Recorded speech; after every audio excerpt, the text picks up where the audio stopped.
And welcome back here to Live Now from Fox. I'm Andrew Kraft. We're staying on Capitol Hill because we want to get the Democratic side of this story here. And their minority leader, Hakeem Jeffries from New York, with this statement saying House Republicans want to gut Medicaid. He says hard pass. The partisan House Republican funding bill recklessly cuts health care, nutritional assistance, and $23 billion in veterans benefits.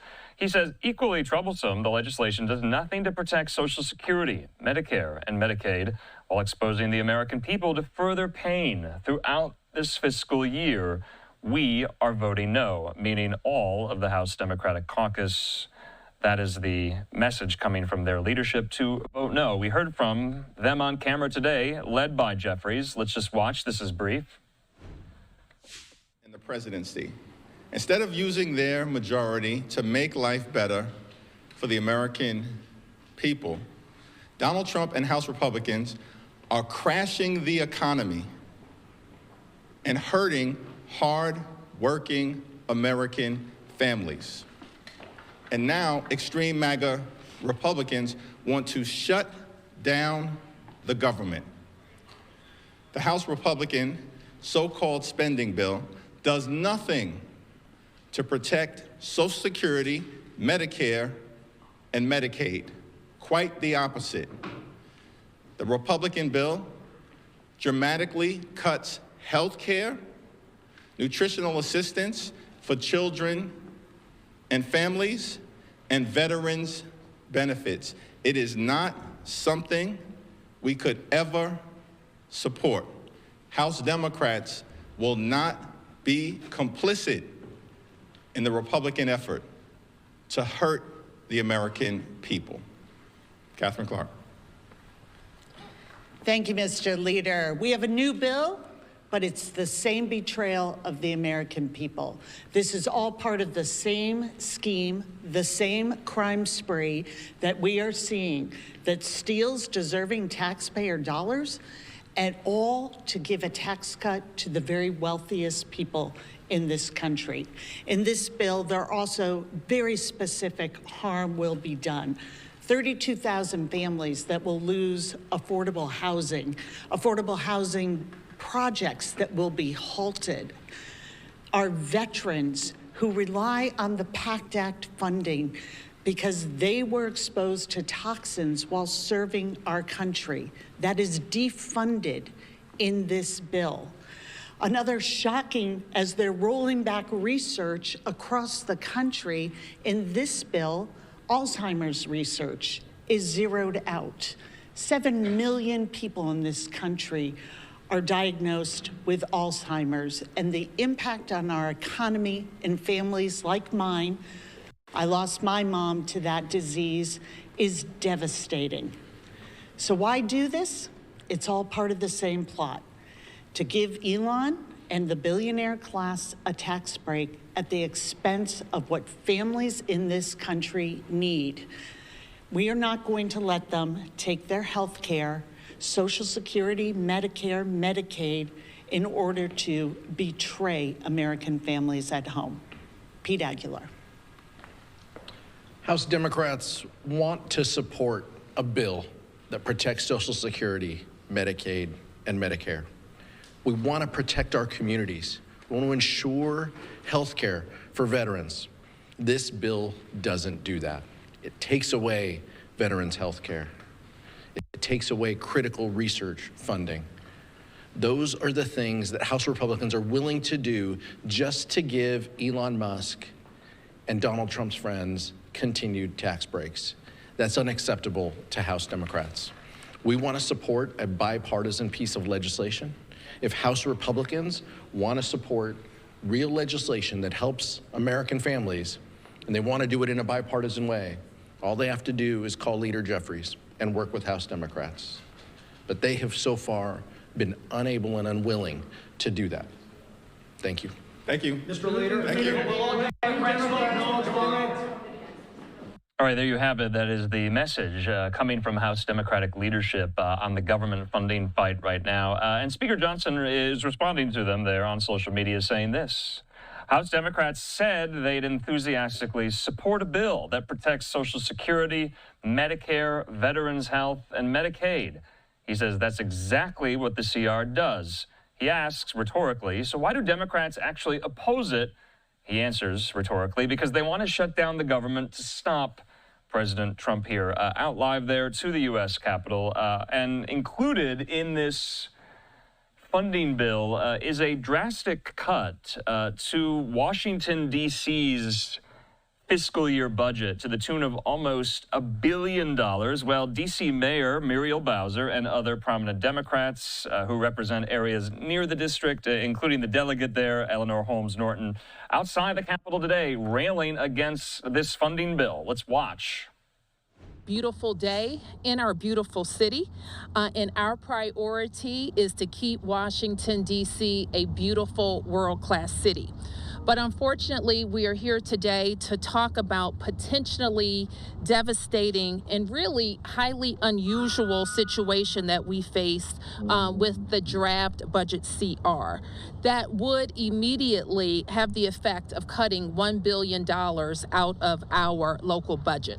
So let me tell you what's happening.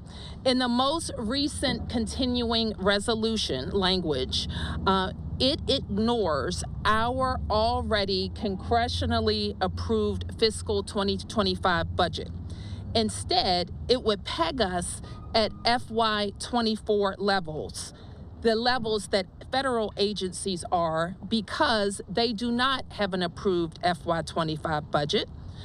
But we are not a federal agency. We are a city, county, state all at once, and we provide direct services to the people of the District of Columbia, visitors to the District of Columbia, businesses in the District of Columbia, diplomats and visiting heads of state, and everyone who works here in the Congress. Our budget was balanced and approved. And if we go back to fiscal 2024 levels, we would be forced to reduce spending by $1.1 billion in only 6 months. But here is why we're here today, because Congress can fix this. They can fix this $1.1 billion problem that we have brought to their attention in the draft CR. The Congress can add the language back to the continuing resolution, the same language that's been there for the past 2 continuing resolutions that authorize us to spend our locally generated revenue according to our own approved budget and timeline. And I want to emphasize the local part of that statement.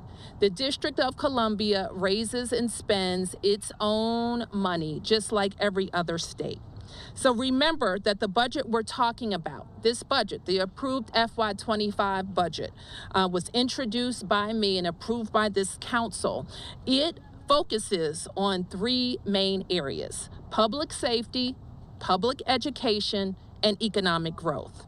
Disrupting those investments won't be good for DC or our country.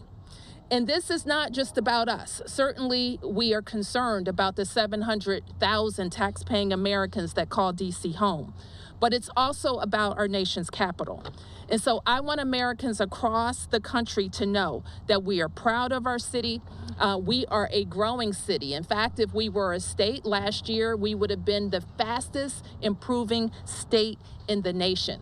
We balanced our budgets. We have 28 balanced budgets. We have increased visitation. Americans from around the country and people from around the world broke a record last year, and we have driven down violent crime to the lowest levels in 30 years. And actually, this is a good time to visit the district because soon we'll have beautiful cherry blossoms as well. This action, let me be clear, if the Congress goes through with this action, it will work against a priority that President Trump and I share, and that is to make Washington, D.C. the best, most beautiful city in the world. And we want to work with our partners in the federal government to ensure that D.C. always represents the strength and prosperity of this country. I'm pleased now to introduce our Congresswoman Eleanor Holmes Norton, who always works with her colleagues to make sure that any anomalies are addressed. Congresswoman Norton.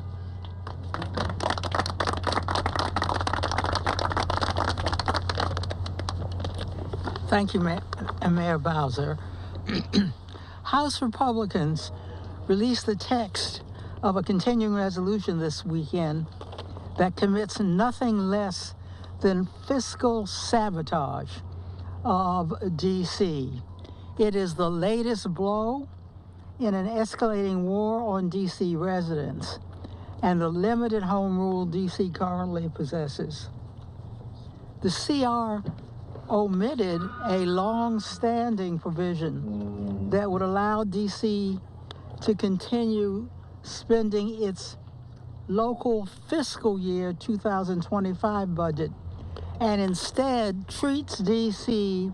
as a federal agency, forcing the district to revert to spending at fiscal year 2024 levels for the remainder of the year.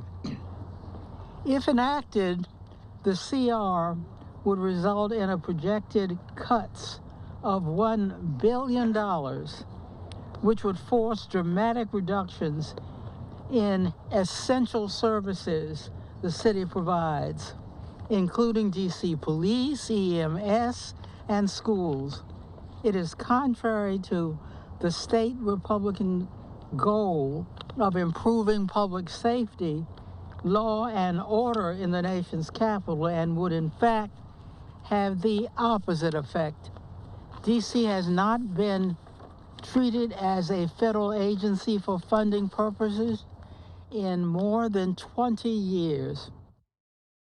Okay, the D.C. delegate there, Eleanor Holmes Norton, speaking after Mayor Muriel Bowser of D.C., speaking out in opposition against the GOP government funding bill, the continuing resolution, the CR that we've been discussing almost all hour, because of what they say are drastic cuts included in that very bill for the District of Columbia here. So wanted to make sure you heard some of that. But remember, that vote is scheduled to take place sometime tomorrow. And then if it passes, of course, remember, Speaker Johnson has a very, very tight margin there. He can't really lose many of his own in his conference, but we just brought you the news. All House Democrats will be voting no on the continuing resolution. So this is shaping up to be quite the battle royale when it comes to government funding. And remember that deadline, Friday night at midnight. We could be in partial government shutdown territory if there is no funding bill agreed to here. All right, 10 after the top of the hour. I'm Andrew Kraft. Let's